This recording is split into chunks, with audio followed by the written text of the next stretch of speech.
తాజా 30 రవితేజ సోదరుడు భరత్ గురించిన వార్తలు ఇప్పుడు ట్రెండింగ్ లో ఉన్నాయి. ఆయనకు సంబంధించిన ఎన్నో రకాల విషయాలు వార్తల్లోకి వస్తున్నాయి. భరత్ చనిపోయినప్పుడు ఆయన భార్య ఎక్కడ కనపడలేదు. సోదరుడు రవితేజ తల్లిదండ్రులు అంత్యక్రియలకు రాకపోయినప్పటికీ కనీసం భార్య అయినా అక్కడ కనపడలేదు ఏమిటి అనే సందేహం చాలా మందికి వచ్చింది. ప్రస్తుతం భరత్ భార్య ఆయనతో కలిసి ఉండడం లేదు. ఆమె అమెరికాలో ఉంటోంది. బహుశా భరత్ డ్రగ్స్ ముఠాలతో కలిసి తిరుగుతుండడంతో ఆమె అతని నుంచి దూరం జరిగి ఉండొచ్చు. భరత్ది ప్రేమ వివాహం. వీరి మ్యారేజీని పోసాని కృష్ణమురళి దగ్గరుండి చేయించారు. ఆ సమయంలో పోసాని పరుచూరి బ్రదర్స్ దగ్గర ఉద్యోగం చేసేవారు. భరత్ లవ్ మ్యారేజీని దగ్గరుండి చేయించడంతో పరుచూరి బ్రదర్స్ తనను దూరం పెట్టారని ఓ సందర్భంలో పోసాని చెప్పారు. ఆ టైంలో పరుచూరి బ్రదర్స్ ఆఫీసులోనే పోసాని ఒక రూములో ఉండేవారు.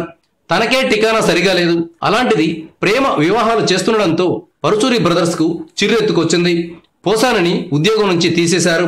భరత్ ఒకసారి ఒక అమ్మాయిని తీసుకుని తన దగ్గరకు వచ్చేసరికి వారికి అండగా నిలవాల్సి వచ్చిందని పోసాని చెప్పుకొచ్చారు. వారిద్దరికి తన రూము ఇచ్చి తాను మరో చోటికి వెళ్లానని పోసాని తెలిపారు. ఆ తర్వాత వారి పెళ్లి కూడా చేశానని చెప్పారు. Thank you viewers. ఈ వీడియో మీకు నచ్చితే లైక్ బటన్ టచ్ చేయండి. తాజా 30 ఛానల్కు సబ్స్క్రైబ్ చేయండి. మీ మిత్రులకు షేర్ చేయండి.